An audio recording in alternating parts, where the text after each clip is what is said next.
Vijayawada Saikrishna death mystery చూస్తుంటే చాలా బాధగా అనిపిస్తుంది. ఆ తల్లి బయటకు వచ్చి నా కొడుకు ఎక్కడా, నా కొడుకు బతికున్నాడా చనిపోయాడా, నేను కార్యక్రమాలు చేసుకోవాలి, బూడిద ఇవ్వండి, ఏ రోజు చనిపోయాడో చెప్పండి అని ఆ తల్లి ఆ రకంగా మీడియా ముందుకు వచ్చి అడుగుతుంటే పోలీసులు ఎవరు కూడా బయటకు వచ్చి మాట్లాడకుండా సైలెంట్గా ఉన్నారు అని అంటే నిజంగా ఇది చాలా బాధగా అనిపిస్తుంది. ప్రతి మనిషికి కూడా పుట్టినప్పుడు ఒక సర్టిఫికెట్ ఉంటుంది, అలాగే చనిపోయినప్పుడు కూడా ఒక సర్టిఫికెట్ ఉంటుంది. కానీ ఈ అబ్బాయి ఇప్పుడు బతికున్నాడా చనిపోయాడా ఎటన్నా వెళ్ళిపోయాడా జైల్లో ఉన్నాడా ఏం జరిగిందనేది పోలీసులు ఇంతవరకు కూడా బయట పెట్టట్లేదు.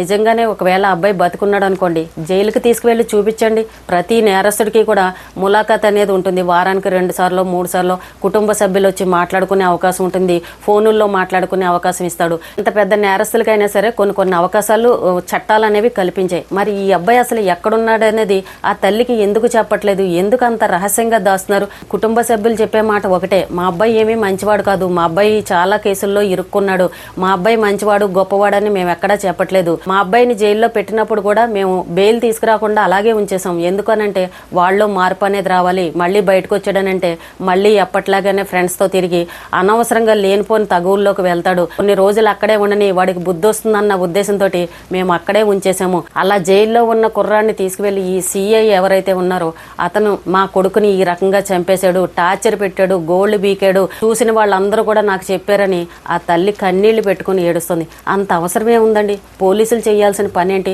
ఒక నేరస్తుడిని పట్టుకుంటాడు, అతని దగ్గర నుంచి నిజాలనేవి బయటకు తీసుకొస్తారు, మళ్ళీ 1 రోజు 2 రోజుల తర్వాత కోర్టులో చూపెడతారు, మళ్ళీ అక్కడ నుండి తీసుకువెళ్ళి జైలుకు పంపిస్తారు. అంతవరకే పోలీసులు చేయాల్సిన పని. నేరస్తుల్ని ఇష్టం వచ్చినట్టు 3rd డిగ్రీ ఉపయోగించి వాళ్ళని టార్చర్ పెట్టడం, ప్రాణాలు పోయే పరిస్థితి దాకా తీసుకురావడం, ఇలాంటివి ఎట్టి పరిస్థితుల్లోనూ చేయకూడదు. నిజంగానే అబ్బాయి మీద ఎన్నో కేసులు ఉండొచ్చు, చేయకూడని తప్పులు చేసి ఉండొచ్చు, అలాంటి అబ్బాయిని తీసుకువెళ్ళి జైల్లో వదిలేయండి. మీరెందుకు ఇలాంటి తలకాయ నొప్పులో దూరడం? ఆ అబ్బాయిని ఏదన్నా చేస్తే పోలీస్ డిపార్ట్మెంట్ మీద చెడ్డ పేరు రావడం తప్ప ఇంకేమన్నా ఉందా? కొంతమంది పోలీసులు చూడండి చక్కగా ఫ్రెండ్లీగా ఉంటారు. ఎవరన్నా నేరస్తుడు ఉన్నాడు అంటే, బాబు ఇలా ఎందుకు చేసావు, ఒరే చక్కగా బుద్ధిగా ఉండరా, ఇలాంటి కేసుల్లో చిక్కుకున్నావంటే నీ జీవితం పాడవుతుందిరా, జైలు జీవితం అంతేమీ బాగోదురా, నీకు తెలియక ఇలాంటి తప్పులు చేస్తున్నావు, ఇంకోసారి తప్పు చేయకని ఇంత చక్కగా నేరస్తులు కౌన్సిలింగ్ ఇచ్చే పోలీసులు కూడా ఉన్నారు. మరి అలాంటి పోలీసులే ఇలా ప్రాణాలు తీసేదాకా చేస్తున్నారని అంటే ఎంత బాధాకరం అండి. మరి ఎందుకు పోలీసులు ఇంత రహస్యంగా ఎందుకు ఈ విషయాన్ని దాస్తున్నారు? ఈ రోజున ఇది కాస్త వెళ్ళి రాజకీయంగా వెళ్ళిపోయింది. ఇది నిజంగా చెప్పాలంటే రాజకీయానికి సంబంధం లేదు, కాకపోతే ఇది పోలీస్ డిపార్ట్మెంట్లో జరిగింది కాబట్టి ఇప్పుడు ప్రతిపక్ష నాయకులు ఎవరైతే ఉన్నారో వాళ్ళు బయటకు వచ్చి ఖచ్చితంగా ప్రశ్నిస్తారు. ఈ విషయం కాస్త వెళ్ళి కులాల దగ్గరికి వెళ్ళిపోయింది. అసలు మధ్యలో కులాలను ఎందుకండి తీసుకొస్తారు? మా అబ్బాయి ఎక్కడున్నాడని అడుగుతుంటే మీరు ఆ పార్టీ వాళ్ళు ఈ పార్టీ వాళ్ళు వాళ్ళని చూసుకుని మీరు ఇలా బయటకు వస్తున్నారని, మమ్మల్ని ఎందుకు ఈ రకంగా బయటకు లాగుతారని వాళ్ళ కుటుంబ సభ్యులు స్పష్టంగా చెప్తున్నారు. మేము అడిగేది మా అబ్బాయి బతుకున్నాడా లేదా, చనిపోతే మా అబ్బాయి బూడిది ఎక్కడుంది, ఏ డేట్లో మా అబ్బాయి చనిపోయాడు, ఇవన్నీ చెప్పండి అని ఆ కుటుంబ సభ్యులు అడుగుతుంటే ఈ గొడవ కాస్త ఎటో వెళ్ళిపోతుంది. నిజంగా ఈ సిఐ చేసింది చాలా పెద్ద తప్పు. ఎప్పుడు కూడా చట్టాలని మన చేతిలోకి తీసుకోకూడదు. పోలీసు వాళ్ళు ఎప్పుడు కూడా విచారణ చేసి జైలుకి పంపించే అంతవరకే వాళ్ళ పని. ఒక మనిషి ప్రాణం తీసే అధికారం పోలీసులకు కూడా లేదు. అది చట్టాల్లో మనందరికీ కూడా తెలుసు.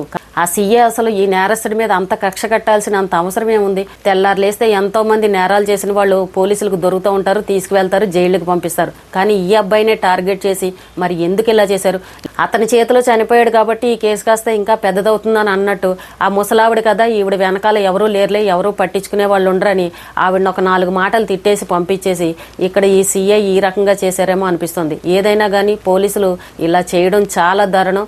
ఈ రోజున ఆ తల్లి ఆ కుటుంబ సభ్యులు అడిగే ప్రశ్నలకి మరి పోలీసులు బయటకు వచ్చి ఎందుకు సమాధానం చెప్పట్లేదో మరి అది కూడా చూసుకోవాలి. ఇప్పుడు పోలీస్ డిపార్ట్మెంట్ అంటే అందరికీ గౌరవం ఉంటుంది, పోలీసుల్లో కూడా చాలా మంచి వాళ్ళు ఉంటారు. కానీ ఒక వ్యక్తి చేసిన తప్పుకి ఈ రోజున చూసారా గవర్నమెంట్ నిందలు పడాల్సిన పరిస్థితి. ఇప్పుడు ఆ సిఐని సస్పెండ్ చేశామని చెప్తున్నారు. సస్పెండ్ చేయడం అంటే ఏదో కొద్ది రోజులు ఉద్యోగం ఆపేసి ఇంట్లో కూర్చోరా బాబు అని చెప్పేసి పంపిస్తారు. ఆ ప్లేస్లో ఇంకో సిఐని తీసుకొచ్చి కూర్చోబెడతారు. అది రొటీన్గా అలా జరుగుతుంది. మరి ఈ కేసు తెలియదు ఎప్పుడు? అసలు అబ్బాయి బతుకున్నాడా లేదా అన్న విషయం చెప్పడానికి విచారణ చేయండి అంటారు, ఎవరో కమిటీ వేసామంటారు, ఇది ఇంకా ఏదేదో చెప్తారు. అసలు అబ్బాయి ఎక్కడున్నాడో ఒక్క మొక్క ఆ సిఐని పిలిచి విచారిస్తే అయిపోతుంది కదా. దీనికి ఎన్ని రోజుల సమయం కావాలి, ఎంతమంది ఎంక్వైరీలు చేయాలి, ఎన్ని కమిటీలు వేయాలి, అసలు ఇన్ని రోజుల సమయం ఎందుకు తీసుకుంటున్నారో కూడా అర్థం కావట్లేదు. ఇప్పుడు ఆ సిఐని పిలిచి ఏంది ఈ అబ్బాయి కేసు నీ చేతిలోంచే వెళ్ళింది కదా, ఈ కేసుని ఏం చేసావు, ఈ అబ్బాయి ఎక్కడున్నాడు, జైలుకు పంపించావా, ఏం జరిగింది, పోలీస్ స్టేషన్కి తీసుకొచ్చిన తర్వాత ఏం జరిగిందని ఆ సీఐని కూర్చోబెట్టి విచారిస్తే కేసు ఒక్క రోజులో తేలిపోతుంది కదా. ఒకవేళ ఆ సీఐ చెప్పిన దాంట్లో నిజమే ఉందనుకోండి, కఠినమైన శిక్షలు ఆ సీఐకి వేయండి. నిజంగా అతను ఏమన్నా అబద్ధం చెప్పాడు అనుకోండి, ఆ పోలీస్ స్టేషన్ దగ్గర సీసీ కెమెరాలు కూడా ఉంటాయి కదా, అక్కడ ఆ తల్లి కూడా చెప్తుంది, నేను ఎన్ని రోజులు పోలీస్ స్టేషన్ చుట్టూ తిరిగానో, ఎప్పుడెప్పుడు తిరిగానో, ఆ ఎండలో టీ చుక్క తాగి టిఫిన్ లేక ఏమీ లేక అక్కడే కూర్చునేదాన్ని, గంటలు గంటలు కూర్చున్నాను నేను ఆ పోలీస్ స్టేషన్లో అని ఆ తల్లి కూడా చెప్తుంది. ప్రతి పోలీస్ స్టేషన్లోనూ సీసీ కెమెరాలు ఉంటాయి కదా, ఆ రోజున ఆ డేట్లో ఏం జరిగిందో మొత్తం అన్ని బయటకు తీయండి. దీనికోసం పెద్ద విచారణలు, కమిటీలు ఏంటేంటో చేయడం, కాలయాపన చేయడం, బాధితులకు పాపం న్యాయం జరగకపోవడం. ఎందుకు ఇలా చేస్తారు? ఒక పోలీస్ తప్పు చేశాడంటే వెంటనే విచారణ జరిపి అది నిజమని తేలగానే అతన్ని తీసి పక్కకు తీసేయండి, అతనికి వేయాల్సిన శిక్షలు వేయండి. చెప్పులు అరిగేలాగా పాపం ఆ ముసలావిడ ఎన్నాళ్ళు తిరుగుతుంది చెప్పండి. ఆవిడ కూడా వయసులో పెద్దావిడ, ఒక్కగానొక్క కొడుకు, మగదిక్కు లేదు. ఏంటి పరిస్థితి? ఎవరైనా ఆలోచిస్తున్నారా? ఆ తల్లి ఆ రకంగా నా కొడుకు ఏమయ్యాడు, నా కొడుకు బూడిద ఇవ్వండి, నా కొడుకు చనిపోయినట్టు చెప్పండి అని ఆ తల్లి అడుగుతుంటే ఎవరు కూడా మాట్లాడట్లేదంటే చాలా విచిత్రంగా, బాధగా కూడా అనిపిస్తుంది. ఇలాంటి పోలీసులు డిపార్ట్మెంట్లో ఉన్నారనంటే మొత్తం డిపార్ట్మెంట్కి చెడ్డ పేరు వచ్చే పరిస్థితి. ఆ అబ్బాయి ఏ రోజు చనిపోయాడో, జరిగిన విషయం ఏంటో తెలుసుకోవాలనంటే ఎన్నో సంవత్సరాలు టైం అవసరం లేదు. ఎంత పెద్ద నేరస్తుడికైనా సరే ఉరిశిక్ష వేసే ముందు కూడా నీ చివరి కోరిక ఏంటి అని అడుగుతారు. కుటుంబ సభ్యులను పిలుస్తారు. అతనికి ఉరిశిక్ష వేసిన తర్వాత వాళ్ళ ఫార్మాలిటీస్ అన్నీ అయిపోయిన తర్వాత ఆ బాడీని తీసుకొచ్చి కుటుంబ సభ్యులకు అప్పచెప్తారు. ఇదంతా కూడా అందరికీ తెలిసిన విషయమే. మరి ఈ సాయికృష్ణ విషయంలో ఎందుకు మీరు ఇలాంటి తప్పుడు పనులు చేశారు? పాప మా తల్లి అడుగుతుంది, నా కొడుకు మంచివాడని నేను ఎక్కడా చెప్పట్లేదు, నా కొడుకు చెడ్డవాడే, కానీ బతుకున్నాడో చనిపోయాడో తెలియజేయండి, బూడిద ఇవ్వండి. పిల్లల్ని కన్నాం కానీ వాళ్ళ తలరాతలు నేను కనలేను కదా, నా కొడుకు చెడ్డవాడే అవ్వచ్చు, కానీ కన్న ప్రేమ అనేది ఒకటి ఉంది కదా, నాకు తెలియజేయాలి కదా, నాకు చూపించాలి కదా, నా కొడుకు మీద నాకు ప్రేమ ఉంటుంది కదా అని ఆ తల్లి కన్నీళ్లు పెట్టుకుని ఏడుస్తుంది. పోలీసు కుటుంబాల్లో కూడా తల్లులు ఉంటారు, పిల్లలు ఉంటారు, కుటుంబ సభ్యులు ఉంటారు, అందరూ ఉంటారు. కానీ కొంచెం జాలి, దయ, కనికరం ఇలాంటివి చూపించండి. పోలీసులు అంటే ఫ్రెండ్లీగా ఉండాలి. ఒక నేరస్తుడికి మంచి కౌన్సిలింగ్ ఇచ్చి అతన్ని మంచి మార్గంలో పెట్టే విధంగా చూడాలి, కానీ ఇలాంటి తప్పుడు పనులు మాత్రం చేయకూడదు. నిజంగానే ఆ అబ్బాయి మొండిగా ఉన్నాడు, మా మీదే తిరగబడ్డాడు, ఇలా కొట్టబోయాడని మీరు ఏవేవో కారణాలు చెప్పచ్చు. నిజంగానే ఆ అబ్బాయి మీ మీద తిరగబడి ఉండొచ్చు. ఎందుకంటే ఆ దెబ్బలు భరించలేక, మీరు పెట్టే టార్చర్ భరించలేక అతని మనసు ఒక సైకోలాగా అయిపోయి ఉండొచ్చు. ఒకవేళ మీ దెబ్బలు భరించలేక అతను మీ చేతిలో చనిపోయినా సరే మీరు వాళ్ళ కుటుంబ సభ్యులకు తెలియజేయాలి. అమ్మ ఇదిగో రాత్రి ఏదో మింగాడనో, లేదంటే హార్ట్ అటాక్ వచ్చిందనో, లేదనంటే పారిపోతుంటే మేము ఎన్కౌంటర్ చేసామనో ఏదో ఒక కారణం చూపించి ఆ అబ్బాయిని తీసుకొచ్చి ఆ కుటుంబ సభ్యులకి ఇచ్చుంటే ఈ రోజున ఇంత జరిగేది కాదు కదా. పోలీస్ డిపార్ట్మెంట్ అంటే అసహించుకునే విధంగా ఎందుకు చేస్తున్నారు? ఈ పోలీసులు చేసే పని వల్ల గవర్నమెంట్ కూడా చెడ్డ పేరు వస్తుంది. నిన్నెవరో ఒక ఆయన చెప్తున్నాడు, అమ్మా తల్లి ఏడవకమ్మా, నీ కొడుకు చనిపోయినందుకు నువ్వు సంతోషపడు, అలాంటి వాడు ఇలాంటి దేశంలో ఉండి ఏంటి ఉపయోగం, నువ్వు పోలీసులు ఇంత మంచి పని చేసినందుకు పోలీసులకి జై కొట్టు, అంతేగాని అలాంటి కొడుకు కోసం నువ్వు ఎందుకు ఏడుస్తావమ్మా అని చెప్పేసి ఎవరో ఒక అతను నిన్న మీడియా ఛానల్లో మాట్లాడుతున్నారు. ఎంత తప్పండి. కన్న తల్లికి కన్న ప్రేమ ఉండదా? అందరిలాగానే ఆ తల్లి కూడా ఆ కొడుకుని కంది, ప్రయోజకుడు అవుతాడు అని అనుకుంది, కానీ ఇలా అవుతాడని ఎవరు అనుకోరు. ఆ తల్లి కోరుకునేది ఏంటంటే అందరి పిల్లల్లాగానే నేను పెంచాను, కానీ నా కొడుకు అలా అవుతాడని నేను అనుకోలేదు కదా. ఎంతైనా కన్న ప్రేమ, నా కొడుకుని నేను వదులుకోలేను, నా కొడుకు చేతిలో నేను తలకొరువు పెట్టించుకోవాల్సింది, నా కళ్ళ ముందే నా కొడుకు ఆ రకంగా ఉన్నాడో లేడో తెలియని పరిస్థితిలో నేను బతకాలని అంటే నా పరిస్థితి ఏంటి? కొడుకు మంచివాడని నేను ఎక్కడా చెప్పట్లేదు, కానీ నా కొడుకు బతుకున్నాడా చనిపోయాడా అనే విషయం తెలియజేయండి. చనిపోతే ఎప్పుడు చనిపోయాడు, ఆ బూడిద ఎక్కడుందో పట్టుకొచ్చి మాకు ఇవ్వండి. మాకంటూ కొన్ని పద్ధతులు, ఆచారాలు ఉంటాయి కాబట్టి ఆ కార్యక్రమాలు మేము చేసుకుంటామని ఆ తల్లి ఏడుస్తుంది.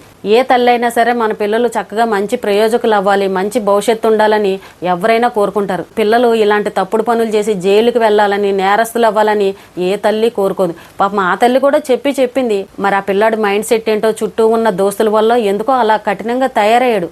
నా కొడుకు చనిపోయాడు అన్న విషయాన్ని ఎందుకు రహస్యంగా దాస్తున్నారు, ఎందుకు బయట పెట్టట్లేదు, ఆ కొడుకుని తీసుకువెళ్లి జైల్లో పెట్టకుండా పోలీస్ స్టేషన్లో పెట్టి ఎందుకు చిత్రహింసలు పెట్టారని పాపం ఆ తల్లి అడుగుతుంది. ఆ పోలీస్ అతన్ని పట్టుకుని విచారిస్తే మరి అతను చెప్తాడు కదా, ఈ కేసు నీ చేతుల మీదుగానే వెళ్ళింది కదా, మరి ఈ వ్యక్తి ఎక్కడున్నాడని అతన్ని అడిగితే నిజాలు చెప్తాడు కదా. అక్కడ సీసీ ఫుటేజీలు కూడా ఉన్నాయి కదా. ఆ రోజున డ్యూటీలో ఉన్న మిగిలిన కానిస్టేబుల్ అందరూ అక్కడ ఉన్నారు కదా, వాళ్ళందరినీ కూడా విచారిస్తే నిజాలు బయటపడతాయి కదా. దీనికోసం కమిటీలు, విచారణలు అని అంటూ ఏంటో కాలయాపన చేసి దీన్నేమో ఈలోపు ఈ కుటుంబ సభ్యులు రచ్చరచ్చ చేసి మళ్ళీ ప్రతిపక్ష నాయకులు బయటకు వచ్చి ఇదిగో వీళ్ళు ఇలా చేశారని గవర్నమెంట్ని నిందించి చూడండి, పోలీస్ డిపార్ట్మెంట్లో ఏ ఒక్కరు తప్పు చేసినా సరే మొత్తం గవర్నమెంట్ అంతా కూడా నిందలు పడాల్సిన పరిస్థితి. నిజంగా సిఐ తప్పు చేశాడనంటే, అతనికి కఠినమైన శిక్షలు వేశారనంటే మిగిలిన పోలీసుల్లో కూడా భయం అనేది ఉంటుంది. రోజున వీళ్ళకి జరిగినట్టు రేపు ఇంకొకరికి జరగకుండా ఉంటుంది. కాబట్టి పోలీస్ డిపార్ట్మెంట్ అంటే అందరికీ గౌరవం ఉంటుంది. కానీ పోలీసుల్లో కూడా ఫ్రెండ్లీ పోలీసులు ఉన్నారు, చక్కగా నేరస్తులకి కౌన్సిలింగ్ ఇచ్చే పోలీసులు కూడా ఉన్నారు. ఎక్కడో ఒకరు ఇలాంటి దుర్మార్గులు ఉంటారు, వాళ్ళ వల్ల మొత్తం డిపార్ట్మెంట్కి చెడ్డ పేరు వచ్చే పరిస్థితి. చూద్దాం అసలు ఈ సాయి కృష్ణ గురించి ఏమేం విషయాలు బయటకు వస్తాయో. ఆ వ్యక్తి ఏ రోజు చనిపోయాడో కూడా పాప మా తల్లికి తెలియట్లేదు, కుటుంబ సభ్యులకు తెలియట్లేదు అని అంటే నిజంగా చాలా బాధగా అనిపించింది. ఆ పెద్దావిడ ఉసురు తగులుతుందండి. ఆ వయసులో అలాంటి తల్లులు అందరికీ ఉంటారు. ఆ తల్లి బాధను కొంచెం అర్థం చేసుకొని ఈ కేసు తొందరగా దీని గురించి విచారణ జరిపి, ఒకవేళ పోలీసులు కనుక తప్పు చేసి ఉంటే కనుక వాళ్ళకి కఠినమైన శిక్షలు వేస్తే ఇంకొకరికి ఎవరికి కూడా ఇలాంటివి జరగకుండా ఉంటాయి.